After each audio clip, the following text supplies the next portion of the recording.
हाँ जी, नमस्कार दोस्तों, स्वागत है आपका आपके favourite channel success tree Himachal के ऊपर।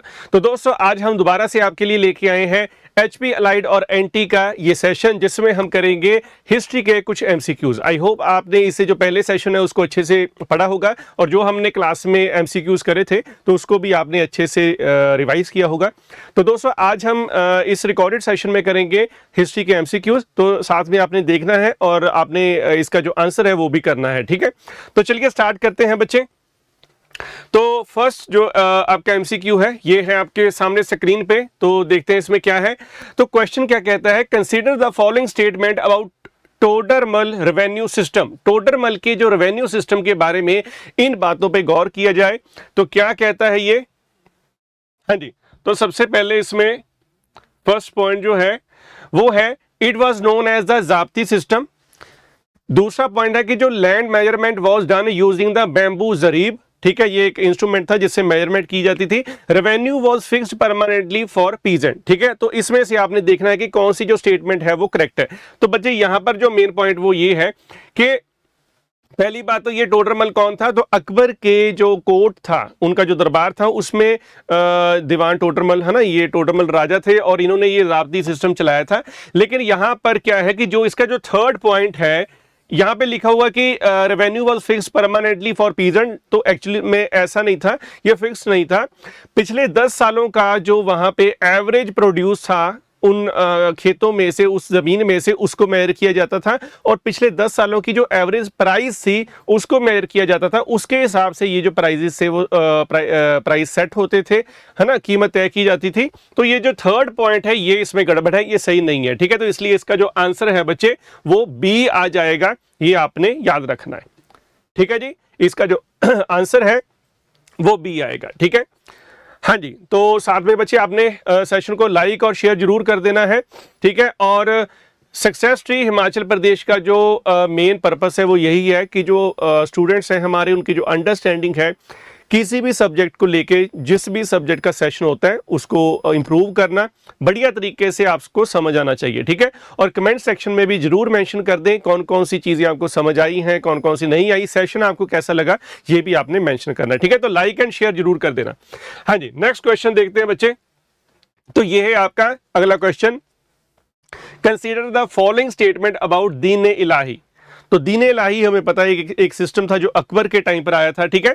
तो इन बयानों पर गौर करें, ठीक है। स्टेटमेंट देखते हैं क्या है। It was introduced by Akbar in 1582। दूसरी स्टेटमेंट है it combined elements of various religions, it became a mass religion among Mughal subject. हाँ जी, तो क्या आएगा बच्चे, तो इसका मतलब है कि बहुत बड़े नंबर्स में इस रिलीजन को फॉलो किया गया था, ठीक है, मुगल सब्जेक्ट्स में। हाँ जी, क्या आएगा, which of the statement given above is are correct, क्या है इसमें से सही क्या गलत। तो first and second, 2 and 3, 1 and 3, 1, 2 and 3। तो बच्चे देखो यहाँ पर ये जो पॉइंट है कि अकबर ने ये जो दीन इलाही है 1582 में शुरू किया था, ये बिल्कुल सही है, ठीक है। और इसमें यही था, अलग अलग जो रिलीजन्स है उनकी जो अच्छी चीजें थी, जो लगता था अकबर को कि वो सही है, तो उनको इसमें कंबाइन किया गया था। दूसरा है कि इसमें ना मास रिलीजन जो है, ठीक है, अमंग मुगल सब्जेक्ट, तो ये पॉइंट जो है वो सही नहीं है, ठीक है। सबसे पहले ना इसको किसने अडॉप्ट करा था, जो बीरबल राजा थे, है ना, अकबर के साथ उनके दरबार में, उन्होंने करा था, इसको एक्सेप्ट करा। फिर उसके बाद प्रिंस सलीम थे, है ना, उन्होंने इसको करा, एक्सेप्ट कर लिया। तो इस तरीके से उनके दरबार में कुछ लोग थे, तो ये ना एक मास रिलीजन जो है वो नहीं बन पाया था। तो इसलिए इसका आंसर जो है वो क्या आएगा बच्चे, 1 एंड 2। तो 1 एंड 2 का मतलब ए इसका आंसर आ जाएगा, ठीक है जी। इसका जो आंसर है वो ए आएगा, इसको आपने याद रखना है, ठीक है। चलिए आगे चलते हैं।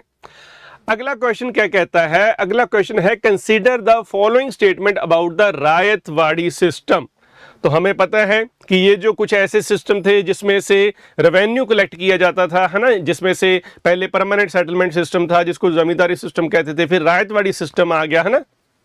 तो देखते हैं इन बयानों पर विचार करें, तो कौन से स्टेटमेंट है। पहला है it was introduce mainly in Madras and Bombay presidencies, ठीक है। दूसरा है revenue settlement was made directly with the cultivator. Third है it was introduced by Lord Cornwallis. ठीक है, तो आपने बताना है इसमें से कौन सी स्टेटमेंट सही है और कौन सी गलत है। तो बच्चे देखो, ये जो पहला पॉइंट है ये तो बिल्कुल सही है, मद्रास और बॉम्बे में इसको जो है इंट्रोड्यूस करा गया था। और दूसरा ये जो पॉइंट है, ठीक है, was made directly with the cultivator, जो सेटलमेंट है ये भी सही है, क्योंकि जो आपका जमींदारी सिस्टम था उसमें जो रेवेन्यू कलेक्शन का जो काम था वो जमींदार करते थे। उसमें 10/11 जो था वो ब्रिटिशर्स का होता था, जो 1/11 था वो जमींदार्स का था, और जमींदार्स को ये ऑटोनमी दी गई थी। ठीक है, ये मतलब परमिशन दी गई थी कि वो अपनी मर्जी से कितना टैक्स लगाना चाहिए वो डिसाइड कर सकते हैं। लेकिन यहाँ पर क्या है, यहाँ पर जो डायरेक्ट जो रेवेन्यू सेटलमेंट है वो कल्टीवेटर यानी कि पीजेंट के साथ करी जाती थी, जो खेती करते थे, कि उन्होंने कितना जो रेवेन्यू है वो पे करना है। ठीक है, तो इसलिए दूसरा पॉइंट भी सही है। थर्ड पॉइंट जो है लॉर्ड कॉर्नवालिस, तो ये गलत है, हमें पता है थॉमस मुनरो ने रायतवाड़ी सिस्टम थॉमस मुनरो ने इंट्रोड्यूस करा था, 1820 में ये आया था। तो 1 और 2 जो है इसका आंसर आएगा, तो आंसर इसका आ जाएगा सी। ठीक है जी, तो थर्ड क्वेश्चन का जो आंसर है वो सी आएगा, ये आपने याद रखना है। ठीक है जी, चलें आगे। चलो अगला क्वेश्चन देखते हैं। तो ये हो गया आपका क्वेश्चन नंबर थर्ड। आगे है consider the following statement regarding Aurangzeb. ठीक है, तो औरंगजेब के बारे में कुछ स्टेटमेंट है उसको देखते हैं। फर्स्ट स्टेटमेंट कहती है ही री इम्पोज जजिया टैक्स। ठीक है, तो ये जो जजिया टैक्स है शरिया लॉ, इस्लामिक लॉ में भी इसका मेंशन आता है। ये नॉन मुस्लिम जो अदर रिलीजन के जो पर्सन है उनके ऊपर जो धार्मिक टैक्स लगाया जाता है, रिलीजियस टैक्स लगाया जाता है, उसको हम जजिया कहते हैं। He was the first to ban the practice of sati completely. He ordered destruction of some temple during his reign. ठीक है, तो अपने राज के दौरान उन्होंने मंदिरों को डिस्ट्रॉय करा था, बिल्कुल सही है ये। अब he was the first to ban the practice of sati completely, तो ये पॉइंट गलत है। उनसे पहले भी कुछ लोगों ने जो है इवन जो मुगल्स में कुछ लोग थे तो उन्होंने इसको बैन करने की जो है कोशिश करी थी। ठीक है, तो ये आपने पॉइंट याद रखना है। उनसे पहले भी जो मुगल रूलर थे, इवन अकबर के टाइम पर भी ये जो प्रोसेसेस है, खास करके जहांगीर के टाइम पर भी जो है सती को बैन करने की जो कोशिश है वो करी गई थी, तो फर्स्ट नहीं थे। ठीक है, तो ये सेकंड पॉइंट जो है गलत हो जाएगा। तो ये आ गया आपका आंसर फर्स्ट एंड थर्ड। ठीक है, तो फर्स्ट एंड थर्ड है, आपका बी आंसर आ जाएगा। तो ये रहा आपका बी आंसर। हाँ जी, क्लियर हो गया बच्चे, तो ये आपने याद रखना है। हाँ जी, उसके बाद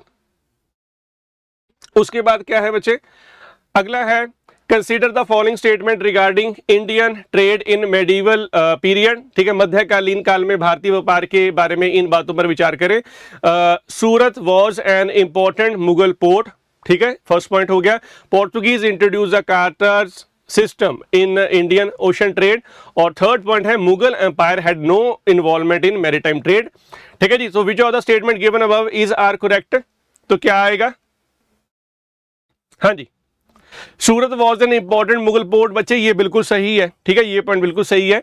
पोर्तुगीज जो है वो कार्टर्स सिस्टम जो है इंडियन ओशन ट्रेड में लेके आए थे, ये बिल्कुल सही है, ये पॉइंट बिल्कुल सही है। तो अब ये लेकिन ये जो थर्ड पॉइंट है Mughal empire had no involvement in maritime trade, तो ये गलत है, क्योंकि अकबर और जहांगीर जो है वो डायरेक्टली इन्वॉल्व थे। उन्होंने बहुत ज्यादा प्रमोट करा था मैरीटाइम ट्रेड को, उन्होंने कस्टम ड्यूटीज को कम किया था, बाहर से आने वाले प्रोडक्ट्स को बहुत ही उन्होंने प्रमोट करा था। ठीक है, तो थर्ड पॉइंट जो है वो गलत है। ठीक है, तो मुगल एम्पायर बहुत ज्यादा प्रमोट कर रही थी, तो 1 और 2 जो है इसका आंसर आ जाएगा, तो आंसर इसका ए बन जाएगा। ठीक है, तो ये आपने याद रखना है। सूरत जो है इंपॉर्टेंट मुगल पोर्ट होता था, पोर्तुगीज जो है वो भी ये लेकर आए थे, तो थर्ड पॉइंट इसका गलत हो जाएगा। नेक्स्ट चलते हैं बच्चे। हाँ जी, तो अगर सेशन आपको अच्छा लगा तो लाइक एंड शेयर जरूर कर देना। ठीक है, तो सभी क्वेश्चंस को बार बार से रिवाइज किया करो, जो हमने पुराने सेशन में भी जो क्वेश्चन करे हैं एमसीक्यूज उसको भी देखा करो। ठीक है, तो इससे जो है आपकी अंडरस्टैंडिंग बढ़िया हो जाएगी। हाँ जी, consider the following statements regarding the civil disobedience movement. हाँ जी, तो यहां पर जो सविनय अवज्ञा आंदोलन जो है इनके बारे में कुछ स्टेटमेंट है, उसको देखते हैं हम। It was launch by Mahatma Gandhi with the Dandi march in 1930। Okay, movement involved refusal to pay taxes and violation of salt laws. It was suspended immediately after the Lahore session of the Congress. हाँ जी बच्चे, क्या आएगा इसमें से? शाबाश, क्या कहती है ये statement? It was launch by Mahatma Gandhi with the Dandi march in 1930। Movement involved refusal to pay taxes and violation of salt laws. It was suspended immediately after the Lahore session of the Congress, क्या आएगा? हाँ जी, ठीक है। तो देखो बच्चे, जो फर्स्ट स्टेटमेंट है ये बिल्कुल सही है, 1930 में जो है, ठीक है जी, सिविल डिसोबीडियंस मूवमेंट स्टार्ट हुई थी, साल्ट लॉ से जो है रिलेटेड थी, बिल्कुल सही है। रिफ्यूजल टू पे टैक्सेस, है ना। Suspended immediately after the Lahore session of Congress, तो ये नहीं था, it was suspended immediately, Lahore session 1929 में था, ठीक है। थर्ड जो स्टेटमेंट है वो आपकी गलत हो जाएगी, तो आंसर इसका 1 और 2 आएगा, तो बी जो है इसका आंसर आ जाएगा, ठीक है।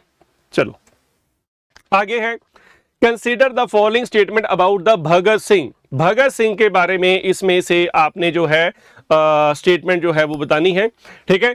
He was associated with the Hindustan socialist republican association HSRA। He threw a bomb in the central legislative assembly along with Batukeshwar Dutt, ठीक है। He was executed for Kakori conspiracy case. हाँ जी, बताओ जरा। वो HSRA से जुड़े हुए थे, ठीक है, पहला पॉइंट हो गया। तो ये पॉइंट जो है वो बिल्कुल सही है बच्चे, ठीक है। जो भगत सिंह थे HSRA के जो है एक्टिव मेंबर थे, ठीक है, जुड़े हुए थे इससे। बॉम्ब जो है उन्होंने सेंट्रल असेंबली में फेंका था भट्टुकेश्वर दत्त के साथ, बिल्कुल सही है ये, ठीक है, ये भी पॉइंट सही है।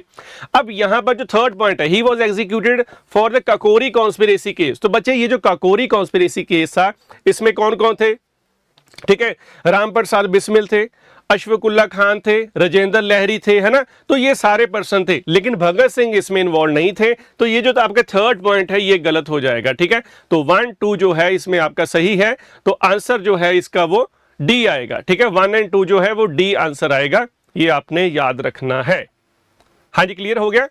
तो आंसर जो है इसका डी आएगा, 1 और 2। हाँ जी, क्लियर हो गया, ओके है। चलो आगे चलते हैं। अगला क्वेश्चन क्या कहता है, consider the following statement regarding the quit India movement, ठीक है। तो भारत छोड़ो आंदोलन जो है, जो कि 1942 में हुआ था, उसके रिगार्डिंग निम्नलिखित कथनों पर विचार करें। पहला क्या है, it was launch after the failure of the Cripps mission, ठीक है, it was launch after the failure of the Cripps mission. दूसरा है, slogan do or die was given by Mahatma Gandhi.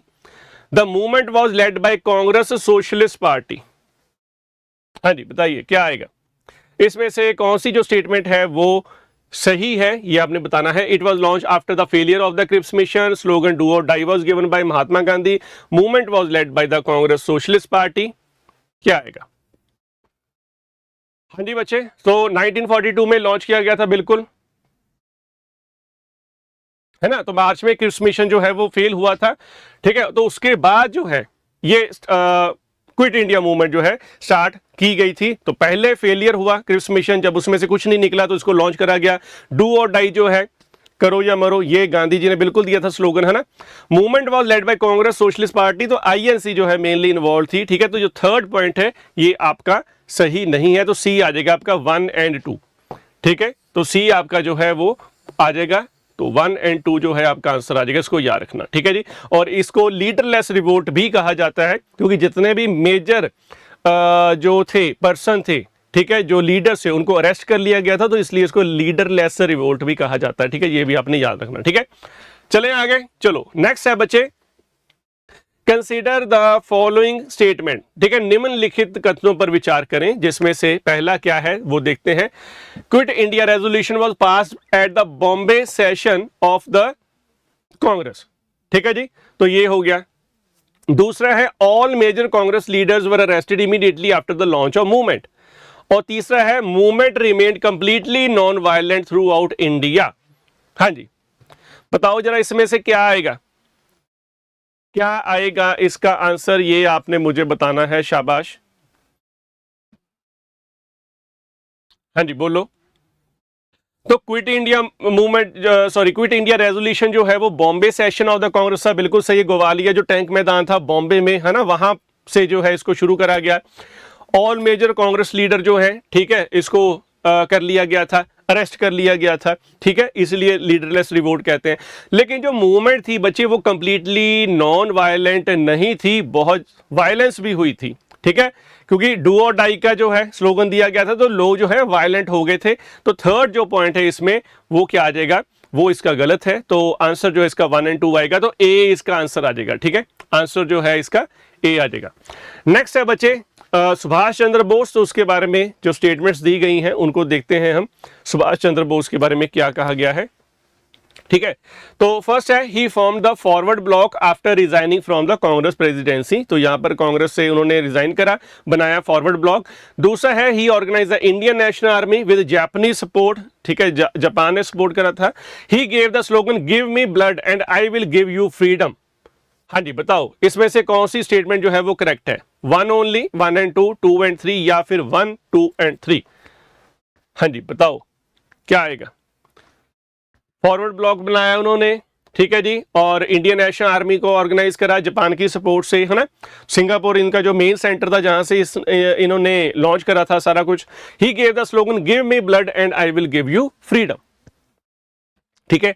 तो बच्चे तीनों जो है वो स्टेटमेंट सही है, 1, 2 एंड 3, ठीक है। तो ये भी उन्होंने कहा था, ठीक है, तुम मुझे खून दो मैं तुम्हें आजादी दूंगा, तो ये भी जो स्लोगन था वो नेताजी सुभाष चंद्र बोस का था, ठीक है। तो आंसर जो है इसका डी आ जाएगा, डी आंसर आ जाएगा 1, 2 एंड 3, ठीक है। तो आंसर जो है इसका डी आ जाएगा 1, 2 एंड 3, ये आपने याद रखना है। हाँ जी, क्लियर हो गया, ठीक है, तो इसको याद रखना। नेक्स्ट है बच्चे, तो डी आंसर आ गया। अगला है बच्चे, consider the following statement about Sarojini Naidu, तो सरोजनी नायडू के बारे में जो स्टेटमेंट है देखते हैं। She participated in the civil disobedience movement, ठीक है। She became the first women president of the Indian national Congress. She led the Dharasana salt satyagraha after Gandhi ji's arrest. बताओ which of the following statement is are correct? हाँ जी, तो सरोजनी नायडू, जिनको Nightingale of India भी कहा जाता है, ठीक है। तो भाई देखो, उन्होंने सिविल डिसोबीडियंस मूवमेंट ने बहुत सारी प्रोमिनेंट पर्सनैलिटीज जो थी उन्होंने सिविल डिसोबीडियंस मूवमेंट में पार्टिसिपेट करा था, तो इन्होंने भी सिविल डिसोबीडियंस मूवमेंट में पार्टिसिपेट करा था। She became the first women president of the Indian national Congress, तो ये पॉइंट जो है वो सही नहीं है, क्योंकि जो फर्स्ट वुमेन, अगर यहाँ पे लिखा था ना who was the first Indian women president, ठीक है, तो ये आना था। तो Annie Besant, first women president of Indian national Congress जो है वो एनी बसेंत आएंगे। तो 1917 का जो कलकत्ता सेशन था उनको उन्होंने प्रिजाइड करा था, 1917 का कलकत्ता सेशन, ठीक है। तो उसमें एनी बसेंट जो है वो थे, ठीक है जी। तो ये आपने याद रखना है। She became the first women president of Indian national Congress, तो इसमें आएगा एनी बसेंट, ठीक है। तो फर्स्ट एंड थर्ड जो है वो बिल्कुल सही है। शी लेड द धरसेना सॉल्ट सत्याग्रह, तो ये बिल्कुल सही है, 1 एंड 3, ठीक है। तो बी आंसर जो है इसका आ जाएगा, ये आपने याद रखना, ठीक है। हाँ जी, क्लियर हो गया बच्चे, तो इसका जो आंसर है वो बी आ जाएगा, ये आपने याद रखना है। हाँ जी, क्लियर हो गया जी, ठीक है, इसको याद रखना। चलो आगे चलते हैं, अगला क्वेश्चन क्या कहता है। नेक्स्ट क्वेश्चन है बच्चे, consider the following statement regarding the participation in the movement, ठीक है। तो यहां पर देखते हैं, पहली स्टेटमेंट कहती है कि women actively participated in the salt satyagraha, ये पहली स्टेटमेंट है। Peasants refuse to pay land revenue in some region, ठीक है, क्योंकि सिविल डिसोबीडियंस मूवमेंट थी, अलग अलग जगह पे अलग अलग जो सेक्शन से सोसाइटी के उन्होंने अलग अलग तरह से, है ना, रिवोल्ट करा। The Muslim League fully supported the civil disobedience movement. हाँ जी, which of the statement given above is are correct? बताओ। जो विमेन थी एक्टिवली पार्टिसिपेट करा, सॉल्ट सत्याग्रह, बिल्कुल सही है। पीजेंट जो है कई जगह पर उन्होंने लैंड रेवेन्यू पे करने से मना कर दिया, सही है बिल्कुल। Muslim League fully supported the civil disobedience movement, भाई ये गलत है।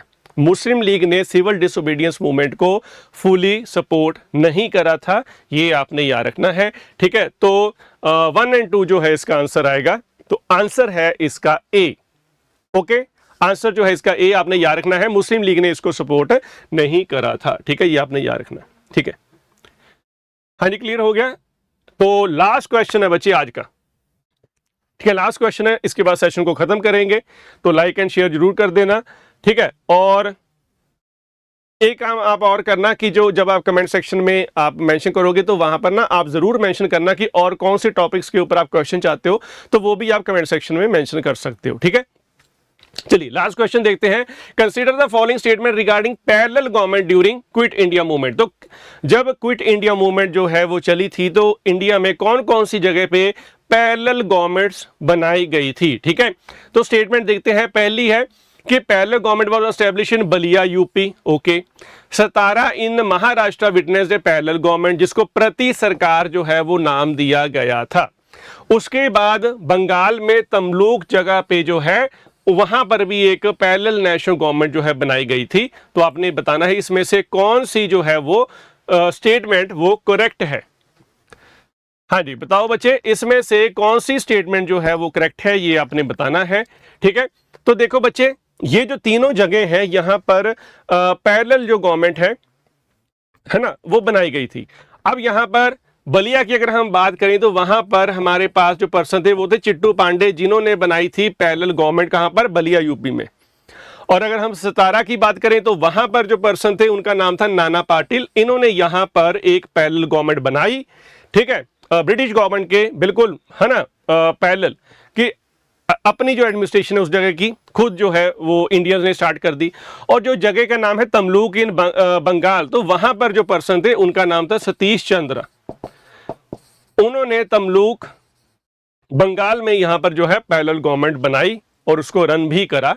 ठीक है, तो ये आपने पॉइंट याद रखना है। तो क्विट इंडिया मूवमेंट के टाइम पे अलग अलग जगह पे जो है पैरेलल गवर्नमेंट बनाई गई थी। ठीक है, बलिया यूपी में चिट्टू पांडे, प्रति सरकार जो सतारा महाराष्ट्र में नाना पाटिल, और तमलुक इन बंगाल जो है सतीश चंद्र आएगा। तो इसका आंसर जो है वो डी आ जाएगा, क्योंकि 1, 2 एंड 3 तीनों स्टेटमेंट जो है वो बिल्कुल सही है। हाँ जी, ओके गाइस, तो आई होप आपको आज का जो सेशन है अच्छा लगा होगा। तो ये क्योंकि ये रिकॉर्डेड सेशन है तो इसको आप अच्छे से देखना और क्वेश्चन को रिवाइज करना। ठीक है, और सेशन को लाइक एंड शेयर जरूर कर देना। ठीक है, तो सक्सेस ट्री हिमाचल प्रदेश आपके लिए लेकर आता रहेगा सिमिलर और सेशन जिसमें हम हिस्ट्री के एमसीक्यूज करेंगे। ठीक है जी, okay then, thank you very much.